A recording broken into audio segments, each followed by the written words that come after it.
Hi everyone, welcome to part 2 of this week's episode of For the Love of Drama. I am Fiona and today I am continuing talking about the brilliant musical Blood Brothers. I would like to talk about the 4 main characters in the musical, who are Mrs. Johnston, Mickey, Edward and Mrs. Lyons.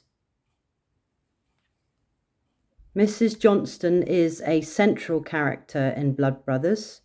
She is the biological mother of Mickey and Edward. She is a deeply superstitious woman, struggling to make ends meet. But she has a good heart and a strong sense of right and wrong. Her husband has walked out on her and left her with her 7 children and 2 more on the way, though, of course, she doesn't know it at the time. Now, her character embodies themes of struggle and motherhood and highlights the challenges faced by working class families. Mickey Johnston, one of Mrs. Johnston's twin sons, who grew up in poverty with his 6 older siblings.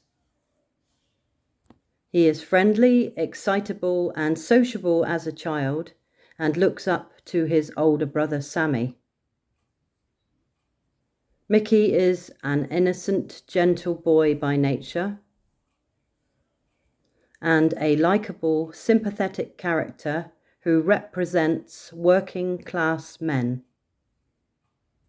Edward Lyons is the twin brother of Mickey, who was taken away from his biological family when he was a baby to be raised by the wealthy Lyons family.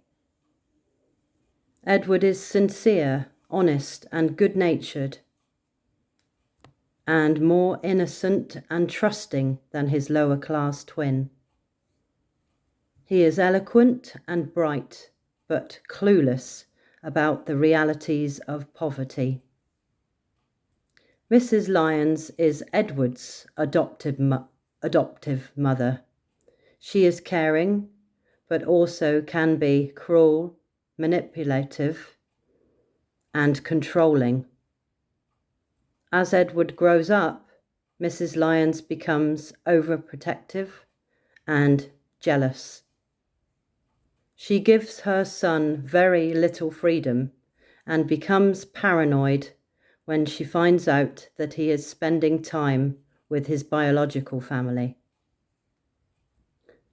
Another main part in the play is the part of the narrator, who is there all the way throughout, who introduces the show and is there at the end. He doubles up on some roles as well. I think he plays the part of the milkman. It's sort of dark humour, really, the way because he's the one, he's almost like a prophet foretelling the future of what is going to be.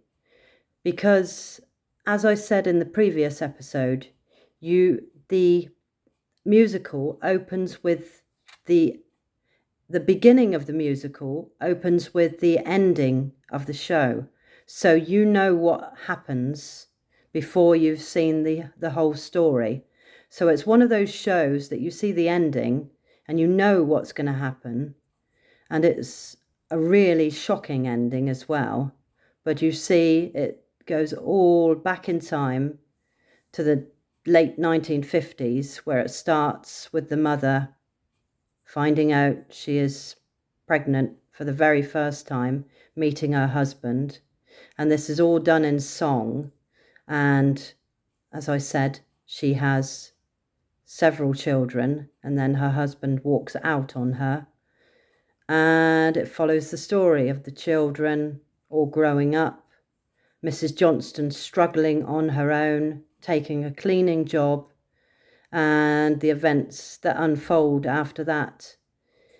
And it shows her family, her children getting into trouble, the older brother Sammy getting into trouble with the police and dragging Mickey into it.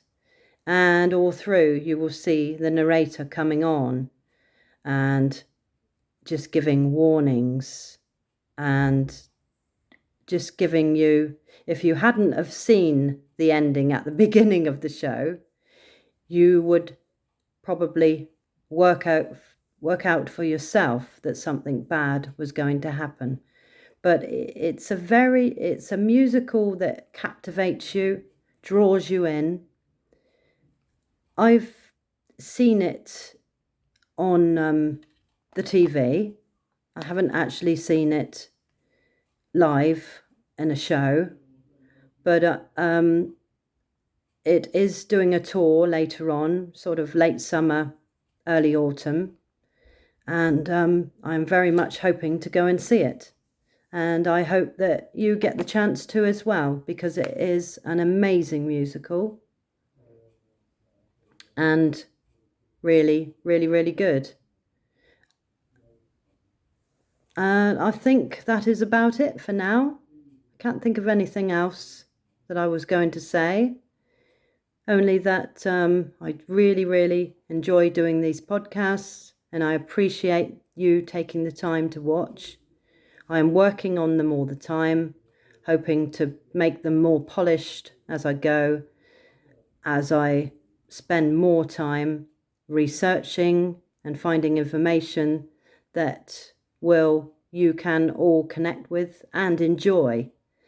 And I'm working on my podcasting abilities, so do watch this space, because I might improve. I am going to improve the way I present these podcasts. But thank you for sticking with me, and I will say goodbye for now and see you next time. Bye-bye.